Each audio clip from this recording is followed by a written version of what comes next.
people listening. Yeah. You're as brown as I am. Oh, never forget who you are. Secondly, it's you've had your day. I'm speaking but what's now. my ethnicity got to do with protecting the civil Because society that in is this your country? heritage. But I hope you never get power, Ben. I hope you never, in your lifetime, being the kind of unsympathetic, ungenerous soul that you are, I hope you never get power. I've never been this angry on this show. Yasmin. The way you talk about human beings is atrocious. The nation state of the United Kingdom nation itself state. faces... She says she hopes Ben Habib gets nowhere near power. Well, we wouldn't have a country left if she got anywhere near power.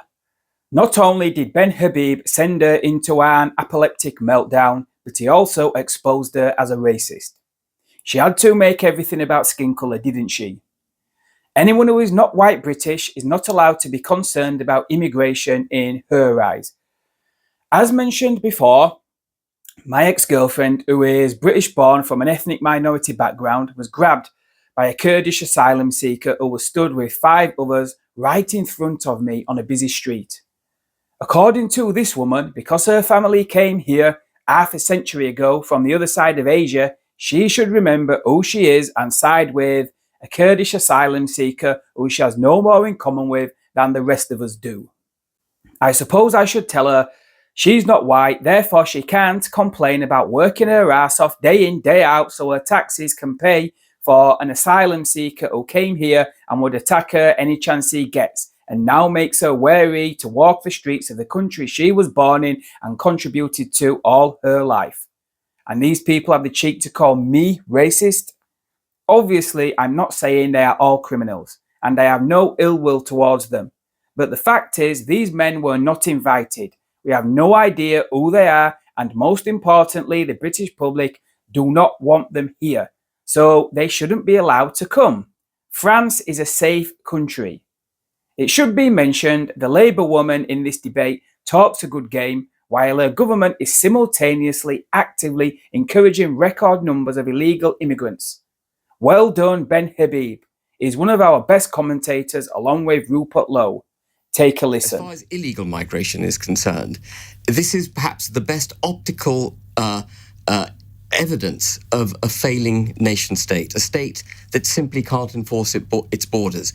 It wishes to go abroad and have interventions in foreign countries and make the case for intervening in Ukraine and fighting Putin and so on and challenging Iran and etc., but incapable of enforcing its own borders. The basic principle of security for the United Kingdom has been set aside. And as I say, it's the most optically sort of alarming vision of a failing state. We have to stop illegal migration into this country. It has to be stopped for the sake of those trying to come here, but most of all for civil society in the United Kingdom. And the only way to do it, and people find this unpalatable, but the only way to do it is to enforce our borders. Borders are not a theoretical line that define the United Kingdom. They are an absolute must from a constitutional perspective. And the only way ultimately you can enforce your borders is physically. So we must do what the Belgians did, which is develop a capable body of people with all the right equipment, with the right boats, drones, intervening devices and so on, to stop the boats in the channel and make sure they go back to France. There is no antidote to physical border enforcement. It is the only thing that will work. Yasmin. Oh, maybe we should shoot them.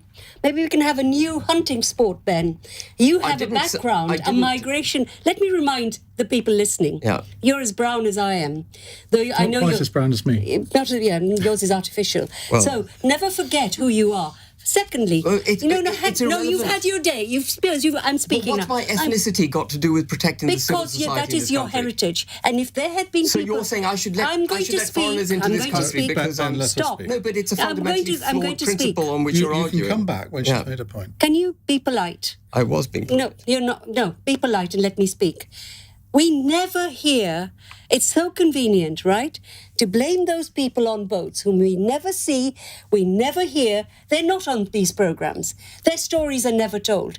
And one thing I do agree with Ben, sort of, will you stop behaving like a hooligan and let me speak? They're coming from France. We could try and understand how our overseas interventions have resulted in some of this. A lot, I think somebody told me, a migrant group told me, 68% of the boats are coming from Libya, set off from Libya. Who destroyed the state of Libya, tell me, Gaddafi. and made it into a complete basket case? Who did it? Gaddafi. No. Under him, like him or not, the state functioned. He did not have boats coming into Europe from there. So we go in, like we did with Afghanistan, like we go There's not into a single Iraq. British soldier in Libya. No, the intervention, when they got rid of Gaddafi, nobody planned anything. Cameron was in charge then. They did not think. And the What Libyans you then do is you leave Britain these not failed to states. intervene after Afghanistan is another one, turned away. So don't do those interventions if you don't want consequences. And secondly, at least listen to some of the people on the boat. Not all of them are illegal criminals who are coming here to destroy our borders. I've talked to when Syria was in a bad way, I talked to 3 Syrian mothers who had tiny babies, and I said to them, why did you do this? You knew you could die, the babies would die. And they said, we have no choice. So at least some of them... They did have a choice. They could have stayed in France. Well, they had family here. That's the thing. So we need actually to use Ben's very polished words, joined up thinking. We need to know where these illegal migration, and like with Albanians, I had no problems. That once we knew they were using the system, I have no problems with sending back the Albanians because there's no reason for them to come here.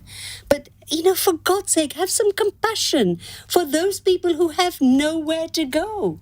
Yeah, look, 20,000 people is too high, and both Ben and Yasmin are right in the sense that we do need to address are doing, but we have passed a Borders Bill through Parliament which gives our police counter-terrorism powers to be able to go after. But the police, how's that going?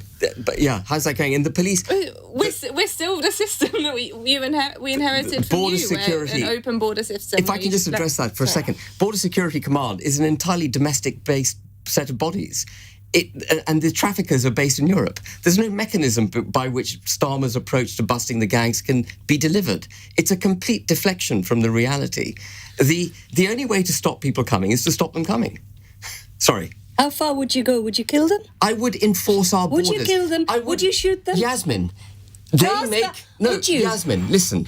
You have to have some a grown-up approach to this. They're in France. They're safe. Their security is assured. They decide to get in flimsy dinghies and attempt this 25-mile journey. And by the way, they're encouraged repeatedly to do it by the success of their mission. The repeated success encourages more to come, which is the point Ian was making earlier. If they know that they're going to be met by British security at the edge of our territorial waters, which, by the way, we have an entire right to do under international law, and they will be prohibited from coming into British waters, they will learn to go back to France.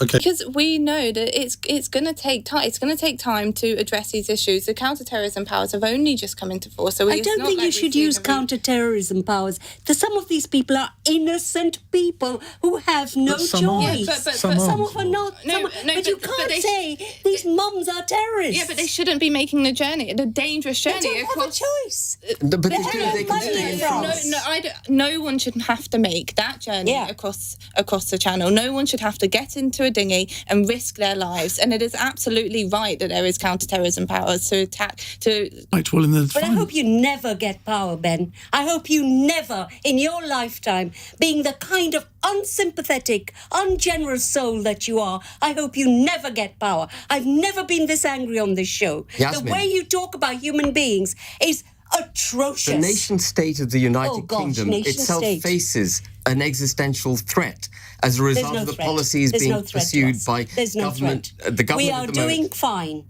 They said that when we came. Shall I tell you? When Uganda nations came, this was the same language used. And do you know how many Americans have come into our country in the last 6 months? Do you know how many Americans have entered our country and are living here and working here? No, tell me. Go check the figures. Go check the figures. Well, how many? Huge numbers. Well, how many? Well, you're asking him how many. No, You've got to tell me how many. I'm just saying there's a vast influx like there was. I wrote a book a few years ago called Who Do We Think We Are? And in that year, and I can't remember, it was about 9 years ago, there were more American migrants in this country than there were Jamaicans. Nobody spoke about them. Why is ethnicity... What is ethnicity... They come from a country where they don't need to But leave. why does ethnicity loom so under Trump? large in your mind, Under Yasmin? Trump. Sorry? Under Trump, you say they don't... Now, they need to leave. now they're fleeing Trump. Yes, they're fleeing Trump. OK, well, I'm sure...